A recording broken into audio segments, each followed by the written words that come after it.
नमस्कार, बहुत बहुत अभिनंदन। दर्शकों, आज का विषय है कि दारा कारक सूर्य यदि नवमांश कुंडली में बैठा हो तो किस प्रकार का फल देता है।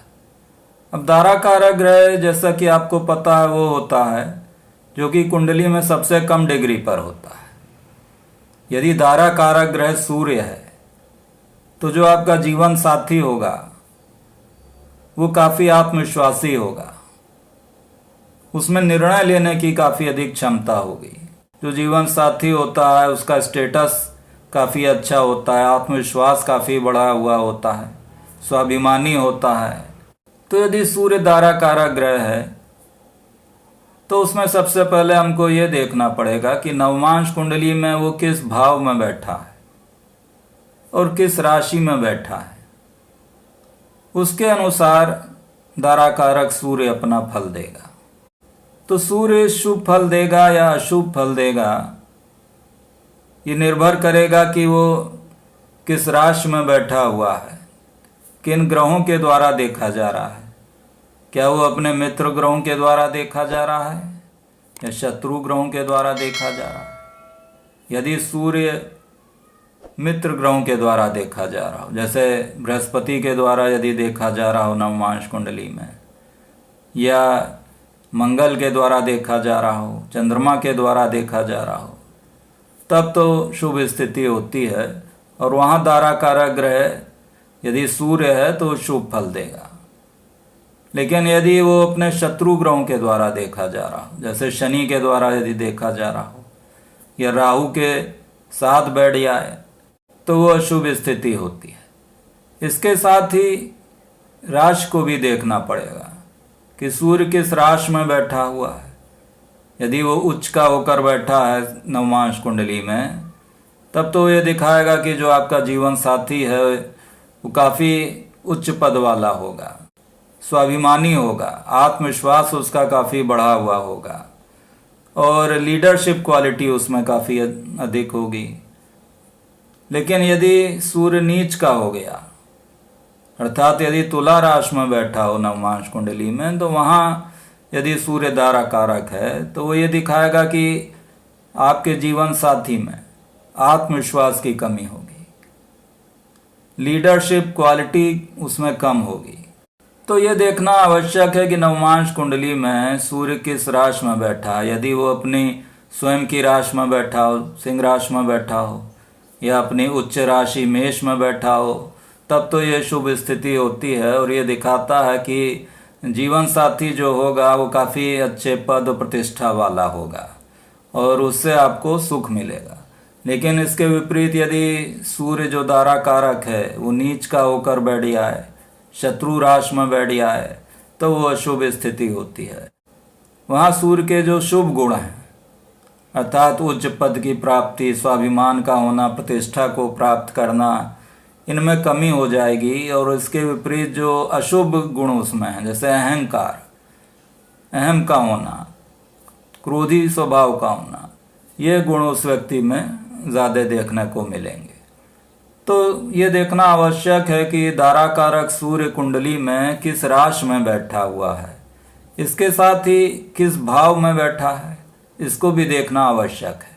क्योंकि यदि शुभ भाव में बैठा है सूर्य दारा कारक होकर, जैसे लग्न में बैठा है, केंद्र भाव में बैठा है या त्रिकोण भाव में बैठा है, तो वो शुभ स्थिति होती है। इसके विपरीत यदि दारा कारक सूर्य अशुभ भाव में बैठ जाए, जैसे 8वें भाव में बैठ जाए या 12वें भाव में बैठ जाए, और साथ ही निर्बल भी हो, अर्थात किसी शत्रु राशि में बैठ जाए या नीच का होकर बैठ जाए, या साथ ही किसी पाप ग्रह के द्वारा देखा जाए, तो ये स्थिति अशुभ होती है। तो ये देखना आवश्यक है कि सूर्य जो दारा कारक ग्रह है वो किन भावों में बैठा है, किन राशियों में बैठा है और किन ग्रहों के द्वारा देखा जा रहा है। इसके साथ ही भाव के अनुसार भी हमको उसके फल की प्राप्ति होती है। यदि हम नवमांश कुंडली में देखेंगे तो वहाँ जो सप्तम भाव है उसके द्वारा आपके पूरे वैवाहिक जीवन का पता लगेगा कि वैवाहिक जीवन कैसा जाएगा, उसमें कुछ अशुभता होगी, अशुभता होगी। तो सप्तम भाव से पूरा अध्ययन उसका किया जाएगा वैवाहिक जीवन का। लेकिन जो दारा कारक है उसके द्वारा जो आपका जीवन साथी है उसकी नेचर का पता लगेगा, उसकी करैक्टरिस्टिक्स क्या होंगी, क्या उसका स्वभाव है, क्या प्रकृति है, किस तरफ उसका इंटरेस्ट है, ये सब जो बातें हैं उनका पता दारा कारक के द्वारा लगेगा। तो सूर्य यदि दारा कारक है तो उसके जो स्वाभाविक गुण हैं वो उस जीवन साथी में होंगे।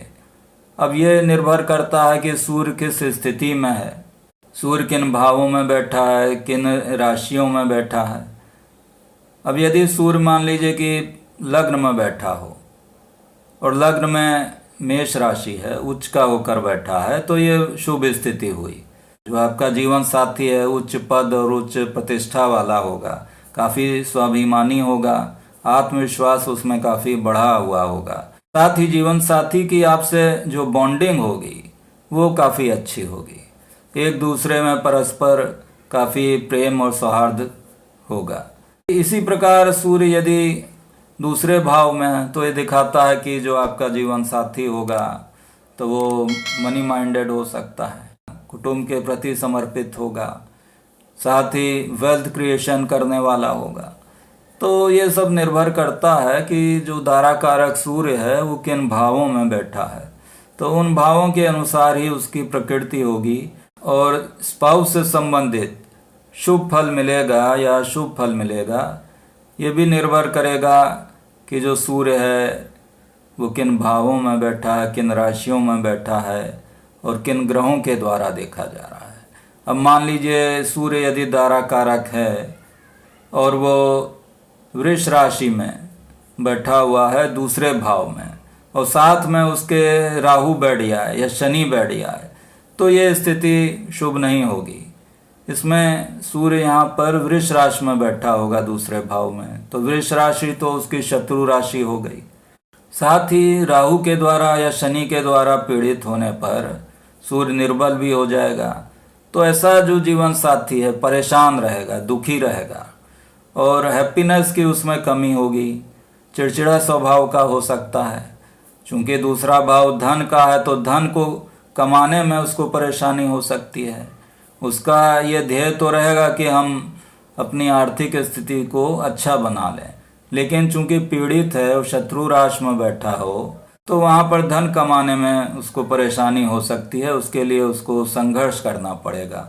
इसी के विपरीत यदि सूर्य दारा कारक है और शुभ ग्रहों के द्वारा देखा जा रहा है, जो उसके मित्र ग्रह जैसे बृहस्पति के द्वारा यदि देखा जा रहा हो सूर्य, तो वो काफ़ी शुभ स्थिति होती है। ऐसी स्थिति में जो जीवन साथी होगा वो काफ़ी प्रतिष्ठा वाला होगा, उच्च पद वाला होगा, आत्मविश्वास उसमें बढ़ा हुआ होगा। चूँकि बृहस्पति के द्वारा देखा जा रहा हो तो वहाँ पर धार्मिक प्रकृति का भी हो सकता है। तो इस प्रकार कौन सा ग्रह देख रहा है दारा कारक सूर्य को, उसको भी देखना आवश्यक है। तो इस प्रकार दर्शकों, यदि सूर्य दारा कारक ग्रह बन रहा है तो नवमांश कुंडली में हमको ये देखना आवश्यक है कि सूर्य किस राशि में बैठा है, किन भावों में बैठा है और किन ग्रहों के द्वारा देखा जा रहा है। क्या वो शुभ ग्रहों के द्वारा देखा जा रहा है या अशुभ ग्रहों के द्वारा देखा जा रहा है, अपने मित्र ग्रहों के द्वारा देखा जा रहा है या शत्रु ग्रहों के द्वारा देखा जा रहा है। तो इन्हीं के आधार पर यह निष्कर्ष निकलेगा कि दारा कारक सूर्य किस प्रकार का फल देगा। तो आशा है कि आपको मेरा वीडियो पसंद आया होगा। यदि पसंद आया तो कृपया लाइक करें, शेयर करें, सब्सक्राइब करें। धन्यवाद।